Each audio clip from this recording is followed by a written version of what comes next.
I'm one of the programmers at Sundance Film Festival. I program mostly documentary for the World section and the US competition and the Premiere section.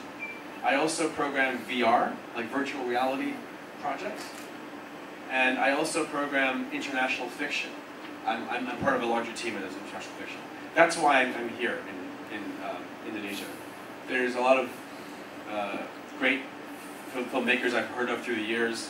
There's a lot of great ideas here. It's a huge country, a rich history, and I wanted to know more about it. I wanted to know more about the culture in which your film and storytelling is in. So I've been in Asia now for about a week and a half, and Jakarta has been the kind of point of this trip. So I'm very happy to be here. Thank you for Ad America for helping us out and for supporting my trip over. So I joined Sundance Film Festival about 3 years ago. Before that, I was the director of programming at the Sheffield Documentary Festival in England. Anybody heard of that? You're not missing much. And before that, I worked in Australia, working at festivals in Brisbane, Adelaide, Melbourne.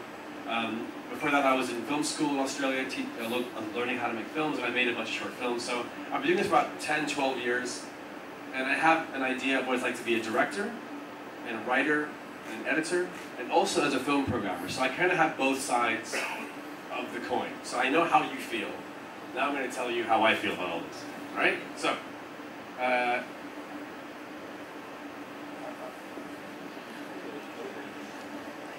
it's supposed to click. It's supposed to move. Wait. Thank you. So, yep. Okay, so, here we go. So Sundance Institute is the broader organization that hosts the Sundance Film Festival. So I work for the festival, and the Institute is the kind of owner of the festival. So the Institute began as a response to help independent filmmakers and artists connect with audiences and find their voice. We exist to help artists be themselves, to not have the pressure of money or of Hollywood or of marketing stresses, but the point is to kind of find the real art in the story that you're trying to say. This began with, this is my boss, Robert Redford. You've heard of him, right? Yeah. Thank God. Sometimes people are a little bit, don't know who he is. So he's an actor and a writer and a director and just an all-around pretty amazing person who did very great work in Hollywood. And he had some land in Utah. Utah's where the festival happens. And I think they're the Hopi Indians, are the tribe of people who were there, for a very long time. And they have a belief where if you take something from a system, or from the earth, or from anywhere, you must put something back. And his belief was the same thing. He had success in Hollywood and felt I should put something back to the system and help younger filmmakers find their voices and to be heard. So he began this lab out in Utah where he invited all his friends and directors and writers to come and meet each other and work on their scripts, work on their stories. It did pretty well, and the films got made. And then it was like, well, now what happens to these films? What do we do with them? So the film festival started. And that was hugely successful. Not in the beginning. At the first few years, it wasn't that big of a deal, and people were skeptical this was going to work. Mr. Redford put in his own money and supported the festival for 6-7 years, until a film called Sex, Lies, and Videotape by Steven Soderbergh won the prize, went to Cannes, won Cannes. And then it became a huge thing. All this idea, all this attention towards independent American film became very hot. And it still is today.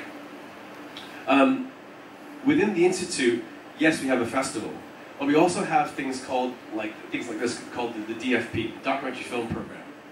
These are programs that help directors like you with small amounts of money. So you can apply for a grant. Anybody around the world can apply for these grants. To help to write a film, to research a film, if you're in production, if you're finished and you want to finish the online campaign, if you want to do a marketing campaign, we can help with small amounts of money throughout the process. We accept films from all over the world. There's about $2 million a year now that goes out per year. We actually average around 40 projects. And this is the same for the FFP. The FFP is the feature film program, which also helps fiction films. This is for documentary. We have ones like this for theater, for musicians, for writers, for producers. It's an all-inclusive way of helping directors stay independent. That's the point of this. We want artists to feel like they don't have to bend to the usual rules. And from that, great art, we hope, comes. Yes, it's very competitive. 30 or 40 projects a year out of almost 2,000 applications. But the way you make yourself stand out, oh, okay, this is the wrong way around. I'll just go to the next one. This is the way you get yourself seen. When you apply to the festival, to the DFP,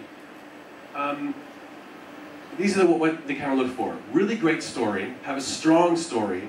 It doesn't have to be a typical 3-act structure, but it has to be a story that people can connect with, that's compelling, that has some kind of energy to it. It can be told in a weird way, and that's fine, but we need a great story, great characters, like Wiener. I mean, you couldn't write that. I mean, you can't take your eyes off the guy. Him and his wife, really, really strong characters who say a lot with just a gesture. You know what I mean? That's what they're kind of looking for.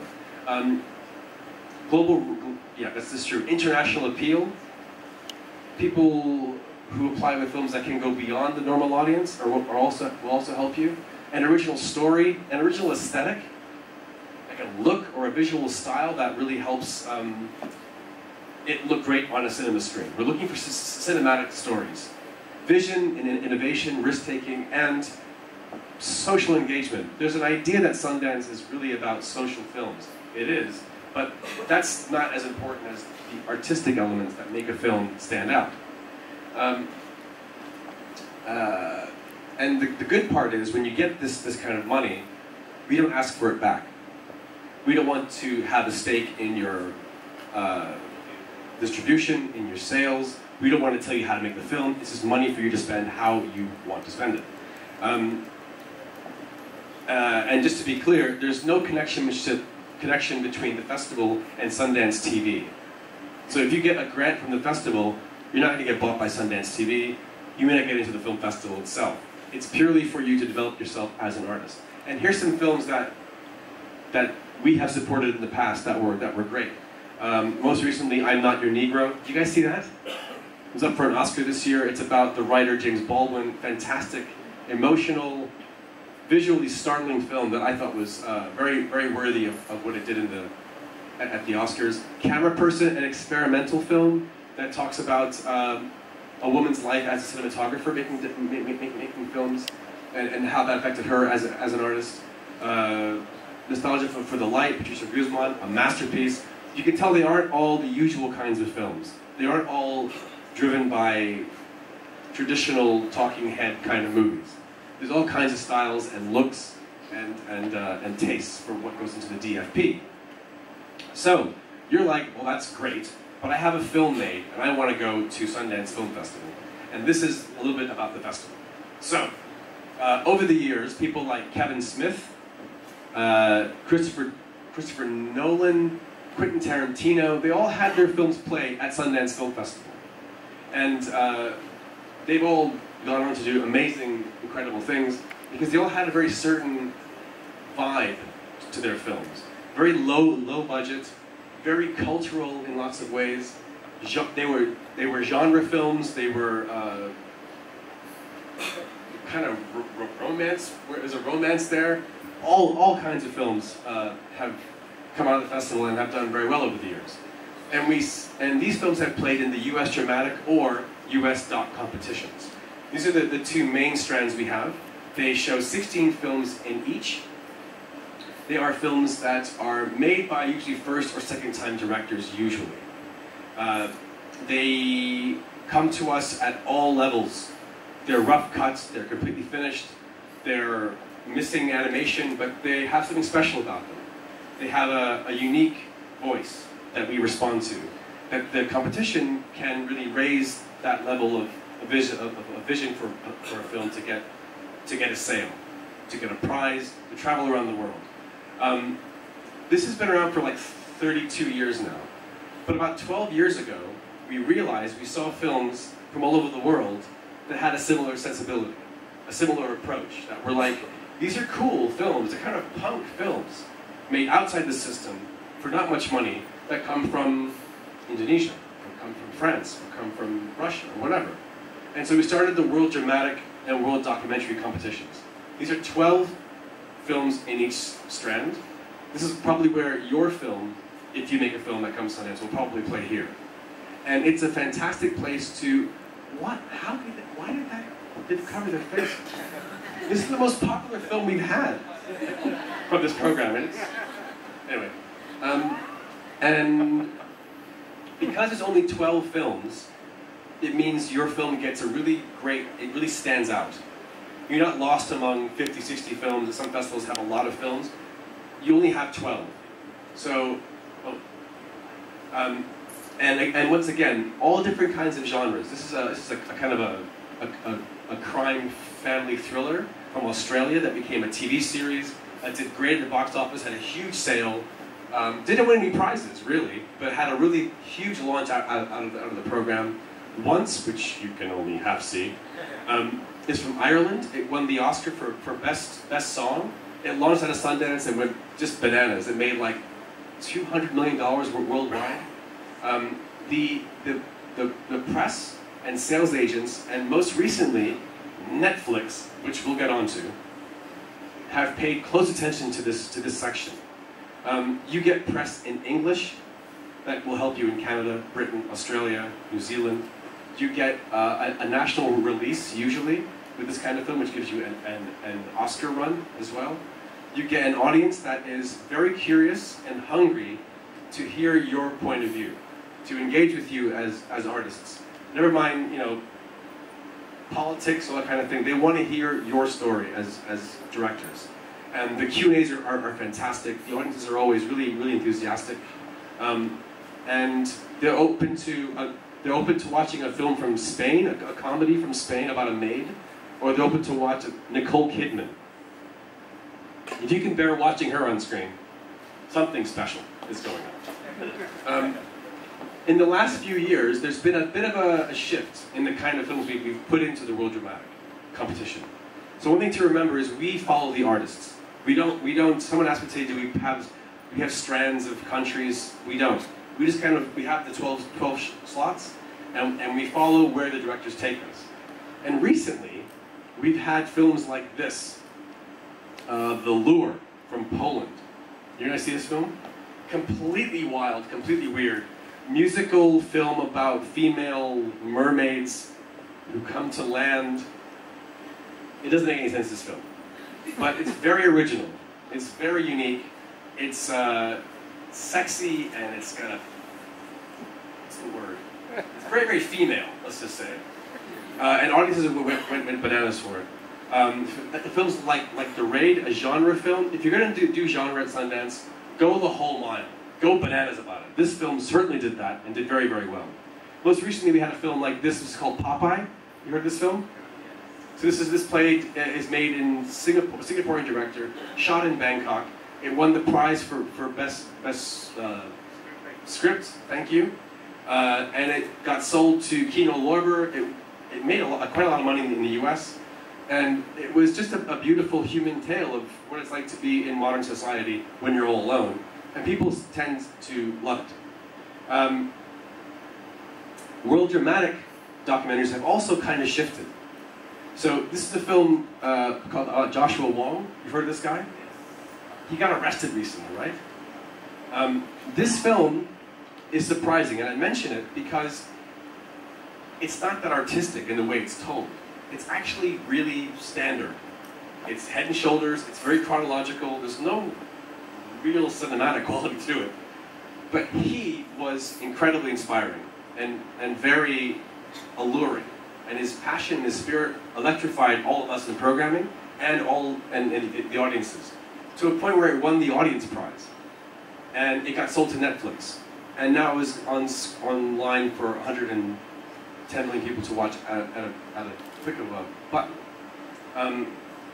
When he came to the festival, I had to do his Q&A. And he's actually a very shy person. He's only like 18 or 20 or something. He's a kid. And I would ask him the questions, grab the mic off me, and started talking to the audience about politics and about freedom of speech and about all, and people just jumped up to their feet and began clapping, and he was, a very passionate speaker who turned everyone on his side in a matter of seconds. That's what we're kind of looking for. You don't have to have the style, but you have to have the character sometimes, so it appears to the audience. A film like this called Sonita, about an Afghan girl living in Iran, who's a rapper, and she has the whole world against her. She's a woman. She doesn't have any. Her parents are in Afghanistan. She's an artist, and yet her music keeps her alive. Her music is what shines through. But the funny thing about this film is a scene when she goes back to her family in Afghanistan, and they want to marry her off for a fee. And it's getting close, she's 16, 17, she has to get married. And the director steps in and says, okay, I'll pay this fee for now. Let's hold off on the marriage for just a couple of months. And she took her out of Afghanistan and kept filming. We were all like, that's a really interesting step to make as a director. To stand there and to cross the line as a director has big ethical questions, we'll say. Like how much of you has to be involved in the story? How much do you influence the story? How much can you affect someone's life? Already having a camera on them makes them a target sometimes. And we wanted to have that discussion in the festival about what the ethics of documentary filmmaking are, about why you would do this kind of thing for a stranger. And again, this won the audience prize. It won the audience prize and the jury prize. Had a huge launch and has been going around the world since then. Sonita, now lives in Utah and goes to school there, and works at an art school, and is doing very well. On the other side of the spectrum is Tickled. You guys see this film? Do you have HBO in the US? In Indonesia? No? It's on HBO. And it's a hilarious, weird film about what it's like to be in a tickling competition. Yeah, you're laughing now, aren't you? But in these tickling videos, one journalist from New Zealand said, what's with this video? Who does these? Who are these people? Who makes them? Why do you make them? And someone who owned the Facebook page answered in a very aggressive way to this journalist. It was very homophobic, it was very rude, and very angry. So the journalist said, well, this is perfect. I'm going to find out who you are. And so begins this journey into who this guy was. And who he is an internet bully. He is a manipulator. He is a liar and a thief. This whole topic about the danger of being on the internet and internet trolling and bullying became a huge theme at the festival that year, and with this film. It's a film that takes you one direction and you end up going somewhere else entirely. It's a wild ride of a film. It was very well constructed, very well researched, and in the end, the guy in the video, he came to the festival. We saw him in the audience, sitting there, and asking questions, just having him take it all in and see how his actions affect people. And so, some of these guys, this guy in particular, is from a small town in America, and people were like, why are you in this video? Are you a porn star? He's like, no, I just did a video, with a big deal. And he got ostracized from his community, he got labeled all these names. He asked to take the video down, and the guy said, no, I'm not taking it down unless you pay me all this money. And he couldn't do that. So he was humiliated and embarrassing from his family. It's actually very, very dangerous. Some folks have actually tried to kill themselves. It's really, really sad, but the film is a sight to behold. The question I get a lot is, what kinds of films are you looking for, and what are the kind of trends you see? And it's a very hard question to answer. But in the recent 2 years, these kinds of films have done very well for us. There's a film called Machines by an Indian director called Rahul Jain, who's a student at a film school in Los Angeles. He now has gone back to India. But this film is about a factory in northern India that his uncle used to own. And it's about the workers who work there, who work for not much money, who are very young.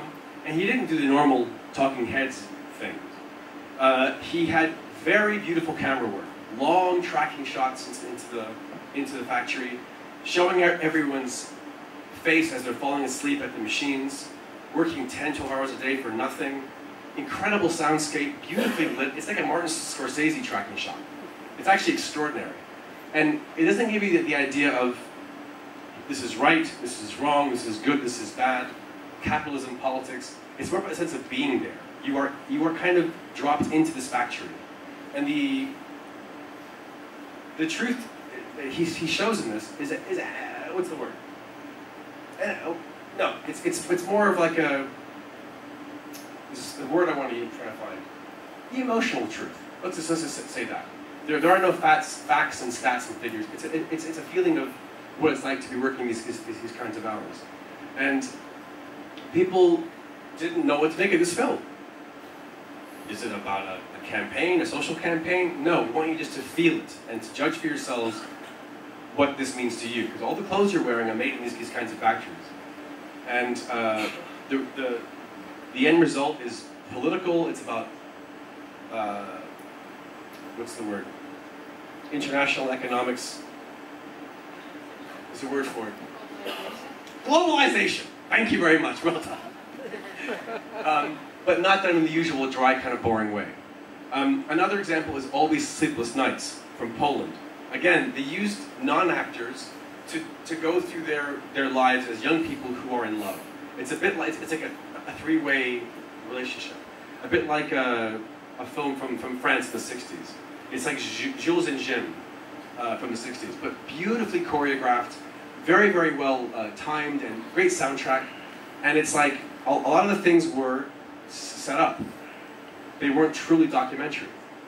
And so, what does that mean? Is that right? Is that wrong? Either way, I still have the feeling of what it's like to be a young person in Poland and seeing the whole world in front of you and choosing a path, not knowing which way to go when you're that age. It's very, very, very seductive, very alluring film that again won the Best Directing Award, went to a ton of festivals, and it's a fresh perspective on what it means to work in nonfiction these days. You don't have to go the normal route.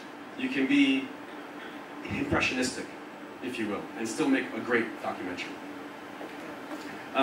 We're almost finished. So premieres and doc premieres are for filmmakers who are quite established, who have big films that will go out pretty soon, but are too big to be in the competition. They're usually quite big budgets. For example, this new one by Al Gore,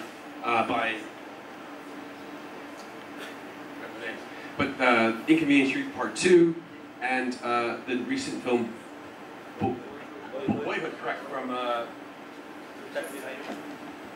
my mind is a piece of crap today, I tell you. Say it again? Linklater. We've shown all his films, for God's sakes.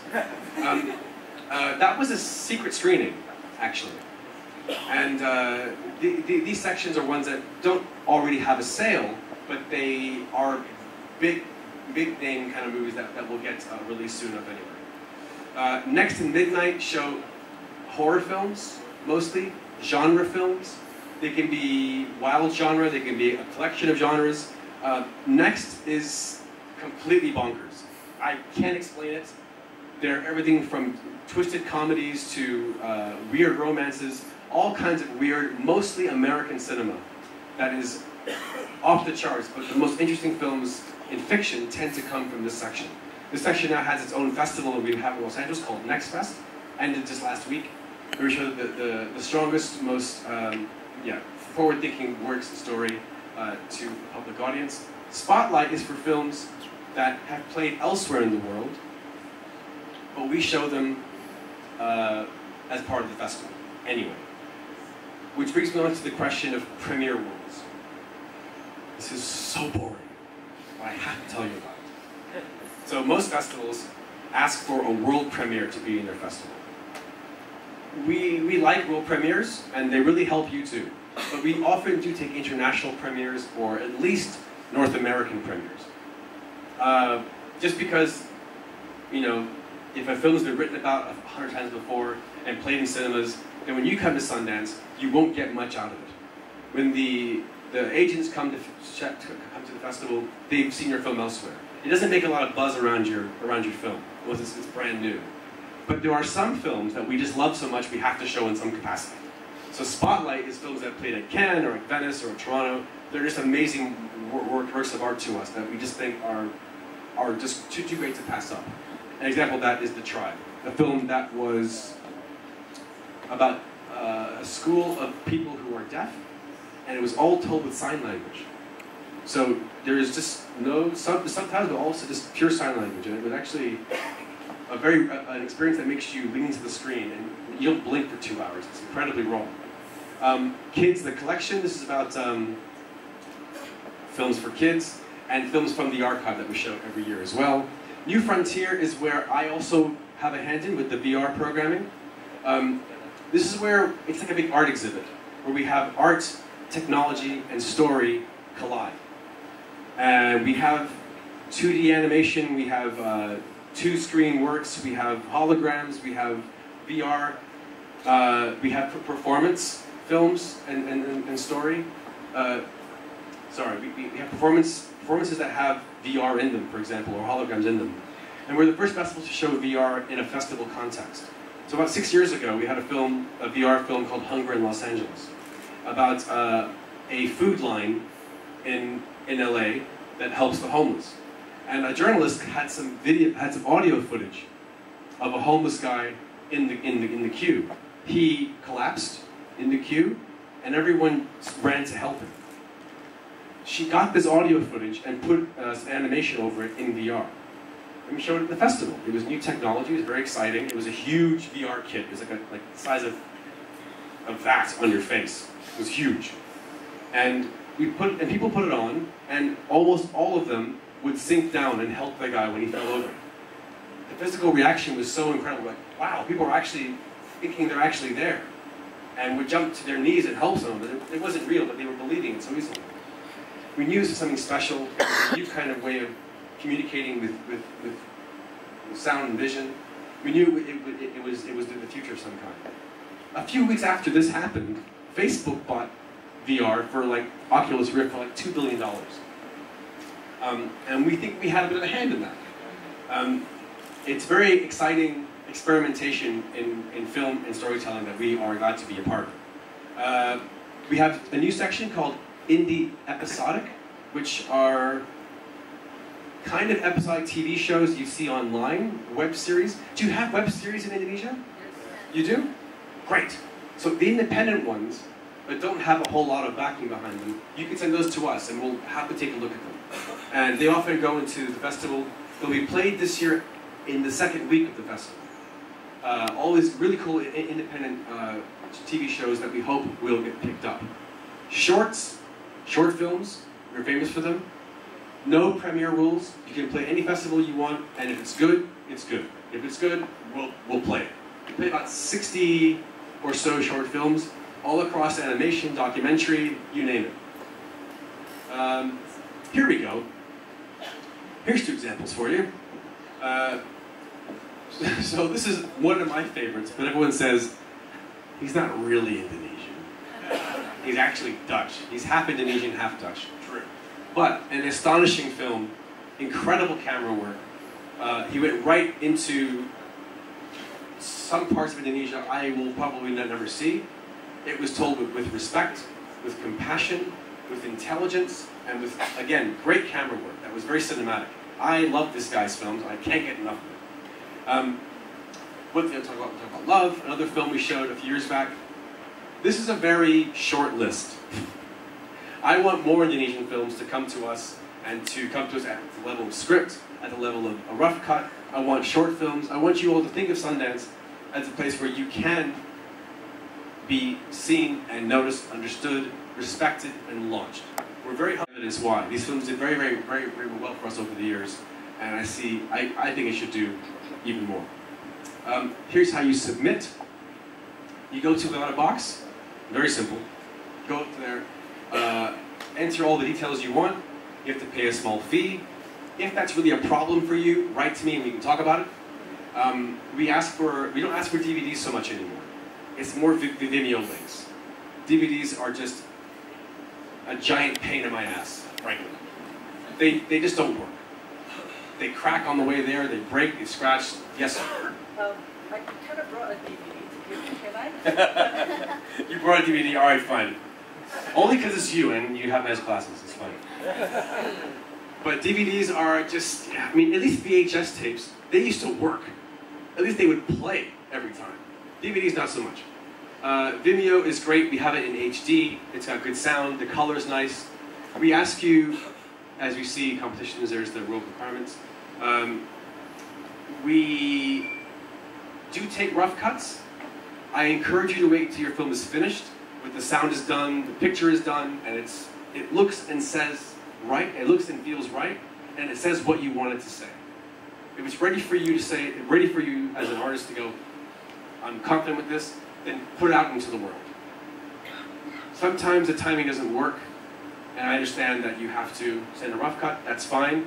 As long as the structure is there, as long as the arc is there, and we feel the emotion of the arc, that's fine. If it changes too much from rough cut to when we screen it, that's bad. So it's a fine line. We should discuss when you want to send your film to us. Here's some deadlines and here's some fees.